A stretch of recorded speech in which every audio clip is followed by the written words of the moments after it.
Desde sempre, o homem considerou e continua a considerar o fogo como um meio de fácil e rápida utilização, com o fim de conseguir os seus objetivos imediatos. Aceitemos, sem complexos, que neste ecossistema mediterrâneo temos de viver com o fogo. Tornemo-lo, pois, nosso aliado, estudemo-lo bem e depois utilizemo-lo com bom senso. Mas quando o fogo sai fora do controlo e se transforma em incêndio, a floresta tem de ser protegida. Este é o lema de quem serve e serviu a floresta com o propósito de a proteger e preservar. É com a criação da Administração Geral das Matas do Reino, em 1824, que surgem os primeiros trabalhadores florestais com funções relacionadas com o combate a incêndios. Nesta altura, os incêndios florestais eram uma realidade com uma dimensão reduzida, uma vez que era uma floresta com menos combustível, onde os matos e a lenha eram uma mais-valia. E nas matas do reino, quando um incêndio ocorria, os trabalhadores florestais, juntamente com a população, rapidamente uniam esforços para extingui-los.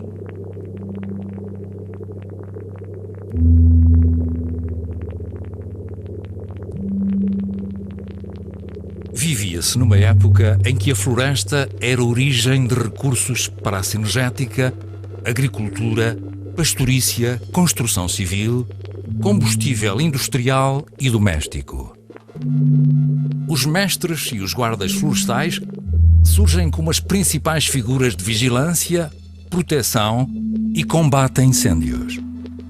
O seu trabalho e os seus conhecimentos baseavam-se na experiência e no contacto direto que mantinham com a floresta, de modo a defendê-la.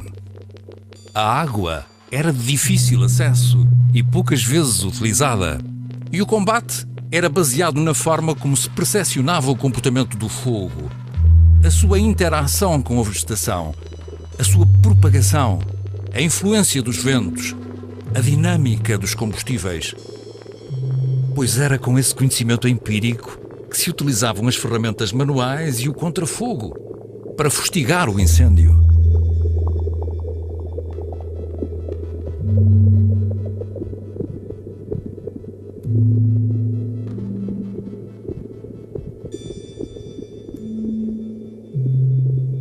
Em 1876, o Jornal de Horticultura Prática referencia pela primeira vez o uso do contrafogo.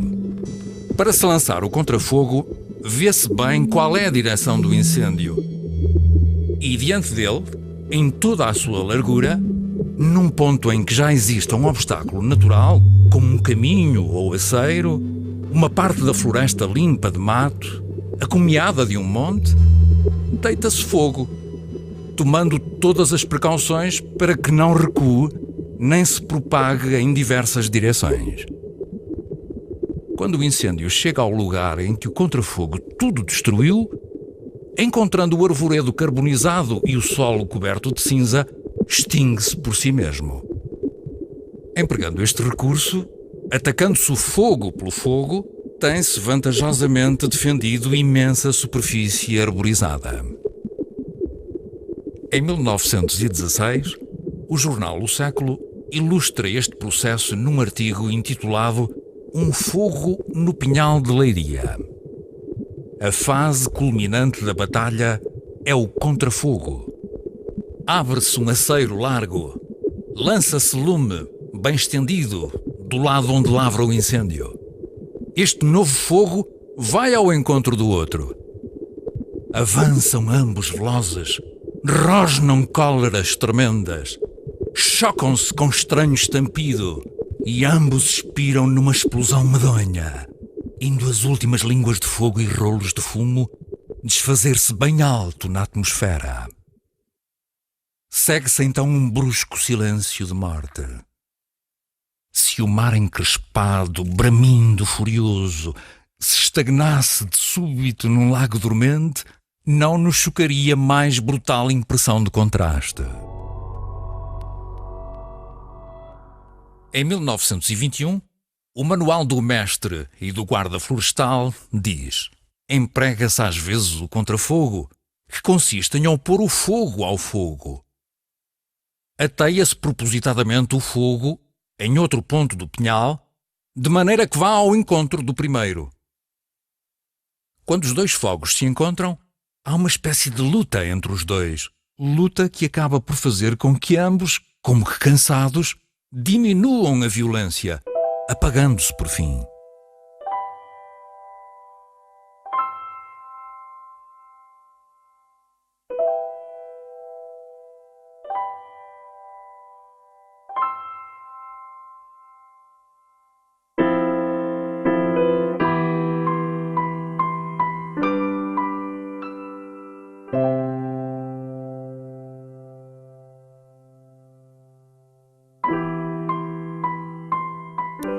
Em regra geral, todo o incêndio começa a fugir ao cima. Só se for num achã, não é? Se for num achã, depende de onde estiver o vento. Na condição, pode não haver vento nenhum, mas quando os incêndios, quando começar um incêndio, começa logo a aparecer vento. O fogo começa aqui, e então ia um grupo de pessoal por aqui, eu de por acolá, nos flancos, a apertar com ele, e de quando em quando ficava um jornaleiro, com uma enxada, a raspar, mas não raspar para fora o lume, tinha que raspar para dentro para o queimado. E assim íamos apertando com os fogos, apertando, até que conseguíamos dominá-lo à frente. Quando víamos, havia um arrife, por exemplo, ou um caminho, e o lume vinha naquela direção, e que a gente não conseguia mesmo dominá-lo, tentávamos fazer um contrafogo, porque o outro fogo mais forte puxa aquele lume mais brando para ele. E então a gente diz, ora bem, nós agora vamos chegar aqui um contrafogo, mas cuidado, não deixar vir para trás. Ia chegando o fogo e bumba, assim que ele passasse 2 ou 3 metros para cima, mais um bocadinho à frente, e era assim que se faziam os contrafogos. Aquilo depois era da experiência da gente, a gente via vir um lume muito forte, e epá, nós agora não podemos mexer, e se nos passa para ali estamos desgraçados, vamos ver se conseguimos abrir um aceirozinho por aqui adiante, e o mato, conforme se ia cortando, não se deitava para o lado do lume, estava só para trás. E então deitava-se o mato cortado para aqui e a gente chegava a colar ou para cima. Assim é que a gente... Mas isso depois é a experiência da gente lá no campo. Depois a prática do campo é que faz isso. E depois, se houver um que já esteja treinado naquilo, vai ensinando os outros. Agora, se for tudo que nunca tenham feito, andam por lá à deriva. Depois a prática é que vai fazendo. A prática da vida é que vai fazendo o homem. Mas tive tempo, tinha mais amizade à serra do que às terras do meu pai. As terras, a serra é que me dava o pão, e eu tinha um gosto naquilo, que ai Jesus, agora pronto, agora acabou.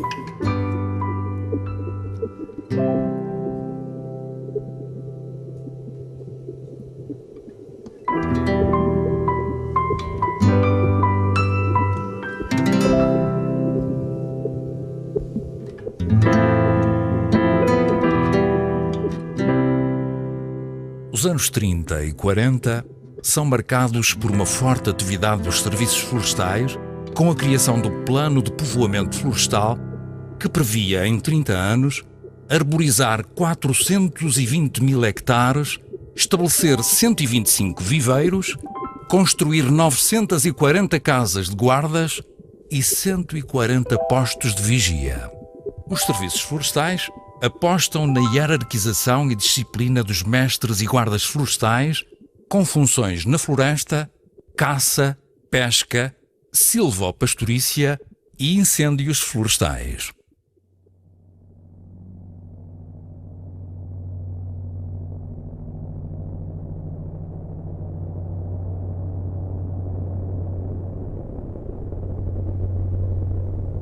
A gente pegava numa ponta de fogo e aquela ponta de fogo apagada era a base para nós, se nos desse para mal, porque o vento às vezes eu tumbasse para cima de nós, tínhamos uma saída para dentro do queimado, e depois pegávamos o contrafogo sempre encostadinho ao lume, nunca nos retirávamos, que era para não fazer 2 incêndios nem ele ganhar maior área. Era sempre encostadinho a eles, sempre, até que aguentassem a temperatura, eram mesmo ficadinhos neles. E então sempre uma ponta apagada, para que, como disse, se nos corresse mal, fugir para trás já para a queimada, para não ficarmos dentro. E então a gente ia com as enxadas, fazia uma bala por ali abaixo, um carreiro, ia atrás um homem com um malho, daqueles mais jeitosos, outro a chegar até um contrafogo com segurança, e a gente fazia uma faixa de 100, 200, 300, 400 metros, 500, e chegávamos ao fim e a gente olhava para trás, estava o incêndio apagado, estava o rescaldo feito, estava tudo seguro, tudo perfeito. A gente trabalhava com aquilo que tinha, mas havia as maneiras de trabalhar com o que havia. O conhecer ajuda muito, ajuda muito. Até facilita muito o apagar o incêndio, porque a gente, para quem conhece, não põe contrafogo porque vê que não há condições. Antes, acha que as condições de apagar que são melhores. Para quem conhece, se achar que o contrafogo é melhor, até metro, mas com muita perfeição, não é de qualquer maneira. Não é? Ora bem, a floresta é assim. Há quem veja a floresta como um emprego, há quem veja a floresta como o que interessa é passar lá. Né? Até há quem bota umas cestas, há quem esbanja uns quilómetros, quem esbanja uns combustíveis. Eu não alinho nada disso. Para mim, a floresta é a sua essência.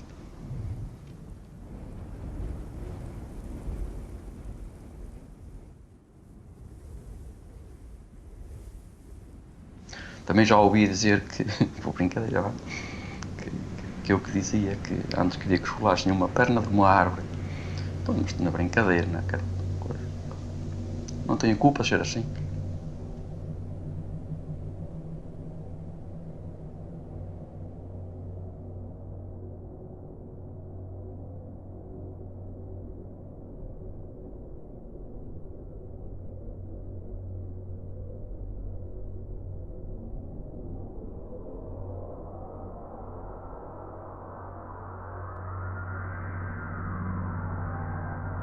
A partir dos anos 60, a dimensão dos incêndios atinge proporções mais dramáticas, motivadas pelo êxodo rural, pela modernização da agricultura, pela política de arborização do Estado com base na monocultura do pinheiro bravo, por vezes muito contestadas pelas comunidades locais.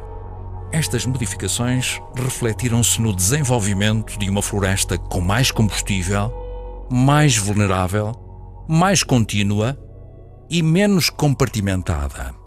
É a partir desta época que surge a consciência de que existem incêndios muito mais difíceis de controlar.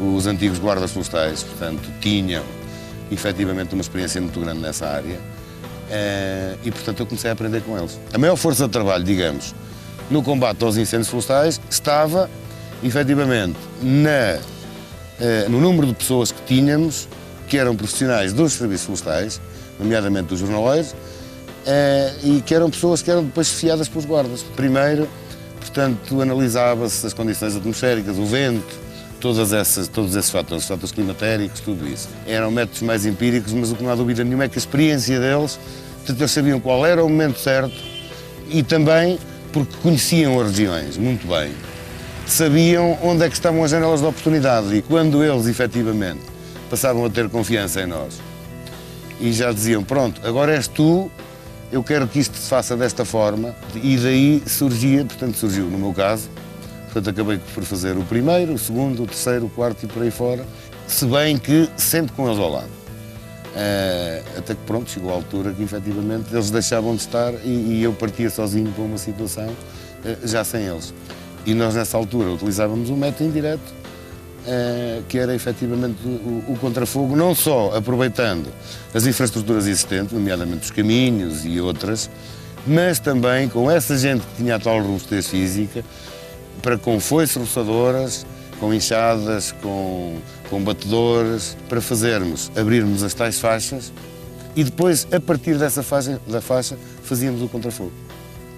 Portanto, isto era a tática que se privilegiava, portanto, no combate aos incêndios florestais em Portugal na altura. Os combatentes, se é que lhe podemos chamar assim, porque ao fim e ao cabo era um combate que se exercia, sabiam à partida que estavam a proteger, digamos, algo que fazia parte da sua vida. Se as pessoas viviam da floresta, se a floresta desaparecia, portanto, eles estavam, digamos, dependentes da floresta, era o seu ganha-pão.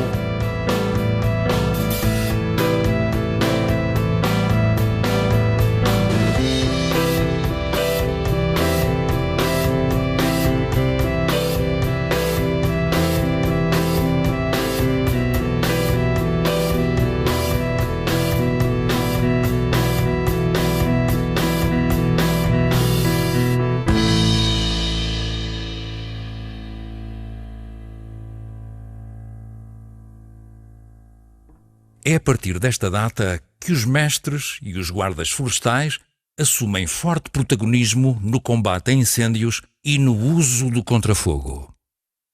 Nesta altura, deu-se também um passo fundamental: a criação das primeiras brigadas de combate a incêndios sob a alçada dos serviços florestais, equipadas com rádio. Até então só existia a rede telefónica ligada às casas dos guardas.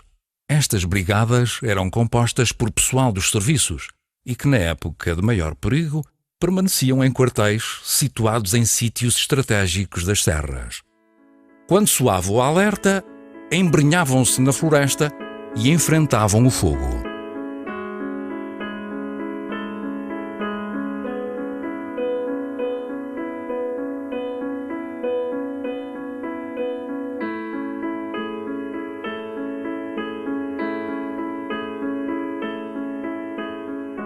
O contrafogo nasceu, quer dizer, da necessidade que tivemos para apagar o fogo. E o contrafogo tem que ser usado com muito cuidado, ver bem o pessoal que está empenhado no combate a incêndio, não haja o perigo de queimar alguém, e é essa a função sempre do chefe da brigada, estar em atenção àquelas coisas todas e orientar o sítio por onde é que há de passar o contrafogo. Fazer um carreiro de tal maneira limpo de proteção que às vezes o fogo não faça ricochete, atentando às condições do vento em especial. Se não for bem feito, pode, em vez de ser usado como contrafogo, pode atear o fogo, ampliar o fogo cada vez mais. Quem não conhecer bem o terreno, o sítio, e não esteja ambientado com a floresta, praticamente quase tanto lhe dá que para aqui, como para ali, como para acolá, e nós não. Nós cada fração mínima que fosse da área queimada, para nós era desgosto, era chatice. O valor da floresta para mim não tem valor. Toda a vida pensei que a floresta que era minha, trabalhava para a floresta, com o sentido de espírito, o sentido de, pronto, parecia que era tudo quanto fazia, parecia que estava a fazer mesmo, propriamente para mim. Portanto, fazia as coisas com gosto, tinha gosto mesmo na floresta. A primeira sementeira que fiz como guarda florestal aqui nesta freguesia eram cerca de 45 hectares. Vi arder mais tarde já com o pinhal com 18 anos de idade. Ora, foi triste para mim, até chorei. É sempre, claro, a gente sente-se porque não gosta de ver desaparecer aquilo que a gente faz com gosto, com carinho.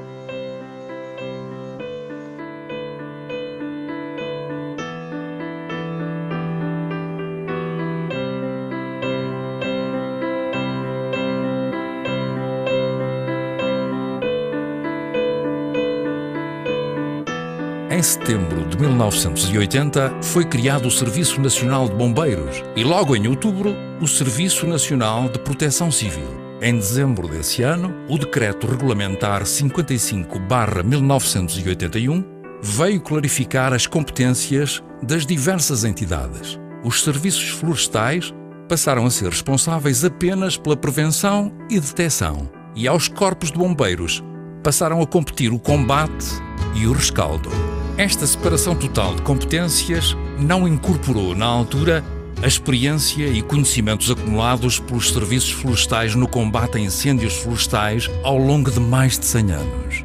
Mais do que uma técnica e uma ferramenta de apoio ao combate a incêndios florestais, o contrafogo faz parte da história de vida de quem sempre lutou e defendeu a floresta. Executar um contrafogo como ferramenta para apoiar a extinção de um incêndio é algo que foi e deverá ser sempre realizado com base na competência, segurança, experiência e sabedoria.